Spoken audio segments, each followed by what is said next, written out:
میں جب صدر پوٹن کے ساتھ بیٹھا 3.5 گھنٹے میری بڑی لمبی بات ہوئی, بڑی باتیں ہوئی. میں اس سے یہ بھی اینڈ میں پوچھا, میں نے کہا مجھے بتاؤ باقی جو ورلڈ لیڈرز تھے, جو کیونکہ یہ تو بہت سب کو ملا ہوا ہے 20 سال سے, تو میں اس کے ویوز پوچھا. میں نے کہا فلانا کا بتاؤ, اس کا بتاؤ, اس کا بتاؤ. تو میں نے اس سے پوچھا اردوغان کا. اس نے کہا اردوغان کا کہ دیکھیں یہ کئی دفعہ ہماری پالیسیز میں کلیش ہوتے ہیں, یہ میری پالیسی مانتا نہیں ہے, لیکن میں اس کی عزت کرتا ہوں. کیوں؟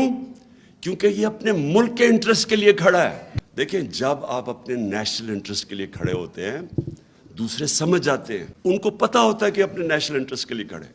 اگر ہم روس گئے, امریکہ ناراض ہو گیا, مجھے تو موقع ہی نہیں ملا کیونکہ انہوں نے آتے ساتھ ہی سازش تو جیسے واپس آیا تو گیم چلا دی تھی انہوں نے. لیکن مجھے پتہ ہے کہ میں ان کو کنونس کر سکتا تھا کیونکہ یہ میرا نیشنل انٹرسٹ ہے. برطانیہ کا مجھے ملا آدمی آ کے, اس نے کہا جی بڑے لوگ ناراض ہیں, بلکہ وہ اینکر نے بھی مجھے کہا کہ بڑے لوگ ناراض ہیں جی, آپ اس وقت چلے گئے جب وہ روس ادھر اٹیک کرنے جا رہا تھا یوکرین میں. میں نے اس سے کہا مجھے 22 کروڑ لوگوں نے الیکٹ کس لیے کیا ہے؟ اس لیے نہیں کہ میں دنیا کی جا کے باتیں کروں گی جی اس نے کیا کر دیا تو فلانا کیا کر دیا. میں نے کہا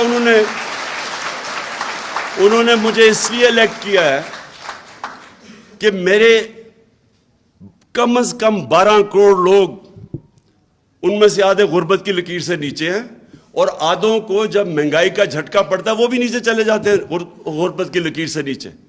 یعنی کہ دگنی آبادی برطانیہ کی, ان کی تو 6 کروڑ آبادی ہے, ہمارے 12 کروڑ لوگ وہ ہیں کہ جو اگر یہ پرائس شاک پڑے گا تو غربت کی لکیر کے نیچے چلے جائیں گے. تو میری تو وہ پرائیورٹی ہے.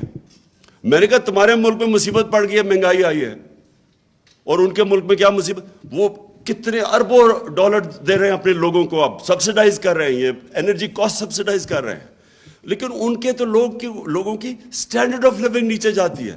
ہمارے لوگ 2 وقت کی روٹی نہیں کھا سکتے. تو میری تو وہ پرائیورٹی ہے. اور میں نے تو ہر ورلڈ سٹیج پہ یہ کہہ رہا تھا کہ ہمیں اپنی جنگوں میں نہ شامل کرو.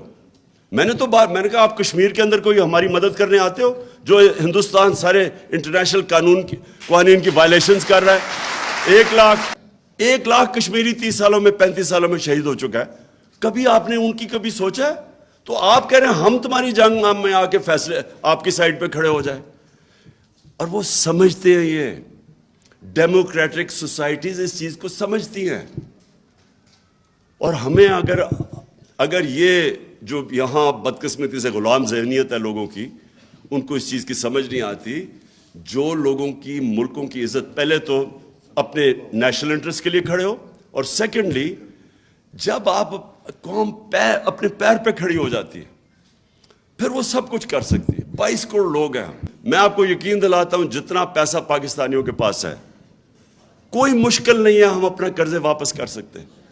لیکن قوم بننا سب سے پہلے, اپنے پیر پہ کھڑا ہونا, اس کے بعد خوددار قوم بننا, پہلے اپنی عزت کروانا, پھر دنیا عزت کرے گی. جو قوم اپنی عزت نہیں کرتی کوئی اس کی عزت نہیں کرتا.